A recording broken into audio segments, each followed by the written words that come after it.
भैया हो, हम गायक कलाकार पंकजपुरी अरावा सबके दोनों हाथ जोड़ के बार बार प्रणाम करतनी। अरावा सबके बीच एगो हम अपना गुरुजी के लिखल पूर्वी गावतनी।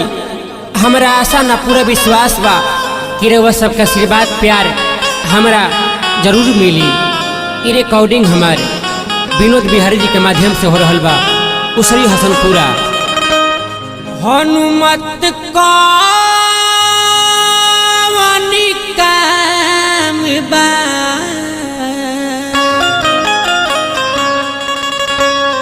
हर बिगड़ल बात बनावला के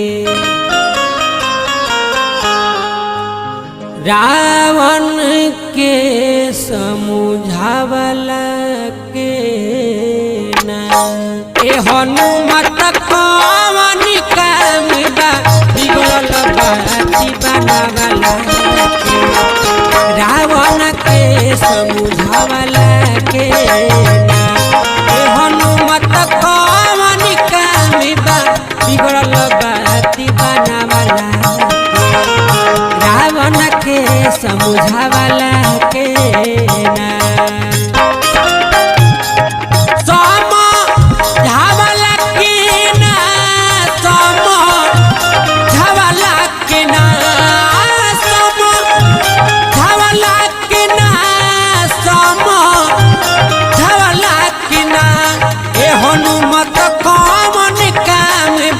बिगड़ल बाती बनावला के रावण के समझावला के ना ए हनुमत कवन काम बा बिगड़ल बाती बनावला के रावण के समझावला के ना।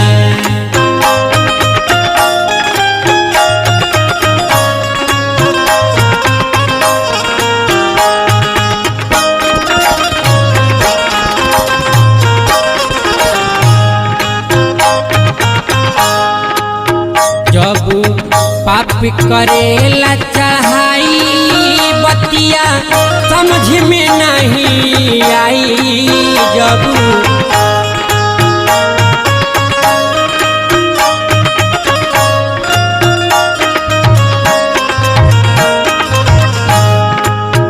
जब पाप करेला चाहाई बतिया समझ में नहीं आई।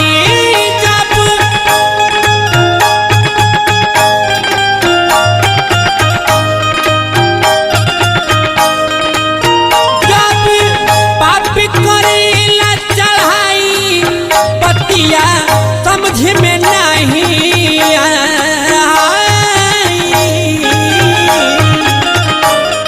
ए हनुमत कवन काम बा पपियन के बचावला के रावण के समझावला के ना ए हनुमत कवन काम बा बिगड़ल बाती बनावला के रावण के समझावला के ना।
सुन पंकज होला ना खैर के करेला प्रभु से बैर सुन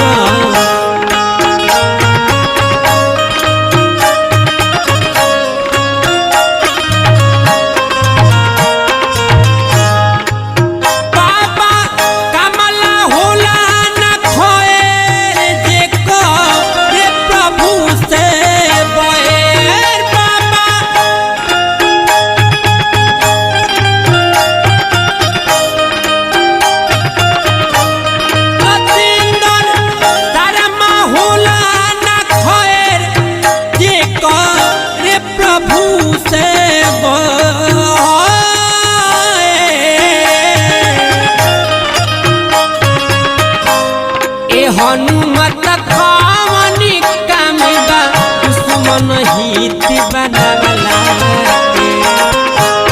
ए हनुमत खावनी कामिबा दुश्मन हित बनावला रावण के समझावला के ना ए हनुमत खावनी कामिबा बिगड़ल बात बनावला के रावण के समझावला के